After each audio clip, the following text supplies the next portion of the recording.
Hi friends नमस्कार मु उत्कलिनी आपण मैंने स्वागत कर गोटे फ्रेश पाला रोसई ब्लॉग को। तो आज घरे सेमती किसी नाला खाली डालमा होता तो मु भाविली सोयाबीन सब कषा करती कषा करी तो आज गोटे नुआ रेसिपी करी।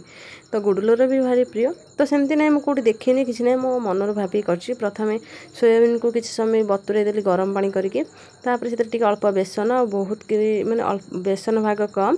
आउ कॉर्नफ्लावर भाग अधिक तादेह अदा रसुण पेस्ट देदेली और काश्मीर चिल्ली देदेली ताको प्रथम एमती मिक्सिंग करदेली सब जिनस पकईकी तापर पियाज काटी देइथिली माने जेमती करंदी हमर चिल्ली टाइप रो पियाज काटी देइथिली आ किछि परिबा नथिला जेतु खाली पियाज टमाटो कंचा लंका देकी मु करथिले आ टमाटो सॉस और चिल्ली सॉस और सोया सॉस। तो ताकू सोयाबीन को एमती जो मिक्सिंग कर सारी सब माने ये पकईकिना तापर मुझे गोटे कड़ई बसईदेली ता देहर तेल देकिना ताको एमती छाणिली। तो रेड है जे एमती ताको एपट सेपट करथुवा लो हाई गैस रे नुह लो गैस रे को एमती धीरे धीरे धीरे धीरे एमती छाणीबा। तो एमती छाणला पर से नाली हो गोटे प्लेट को काढ़ीदबा। एमती मु सब सोयाबीन को धीरे धीरे धीरे धीरे भाजिली और सब सोयाबीन को प्लेट को काढ़ीदेली तापर से तेल रे पियाज पकईदेली जो काटिकी रखिथिबा पियाज ताको बेसी पियाज को पूरा चून करेनि तो अल्प एमती गोटा गोटा थिबो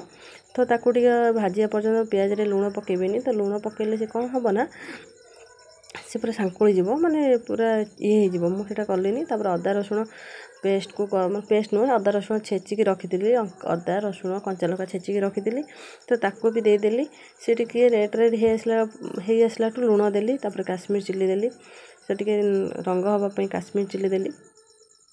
तो किसी समय ताको एपट सेपट कली से टिके माने हो आसला पियाजटा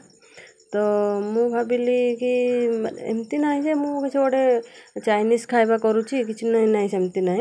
तापर मुझे रखी बाउल रे रखी माने पेस्ट करी रखी कौन कि जो टमाटो सॉस आउ सोया सॉस आउ चिल्ली सॉस आउ टिके जो विनेगार तो विनेगार ऑप्शनल अच्छे आप पाइले देखे ना ना ताको देदेली तापर से टिके हो आसला टमाटो देली टमाटो भल से सीझीगला मुझे कॉर्नफ्लावर पाउडर गोले देकी ताको भी देदेवी जेहेतु माने बेटरटा टिके माने कौन कहले टिके जो माने एते भी पानी हबनी टिके भल से रहिबो तो ताको भी देदेली। से किसी समय फुटिला परे मु छाणिकी रखिथिबा सोयाबीन को ता देहरे ऐड करदेली।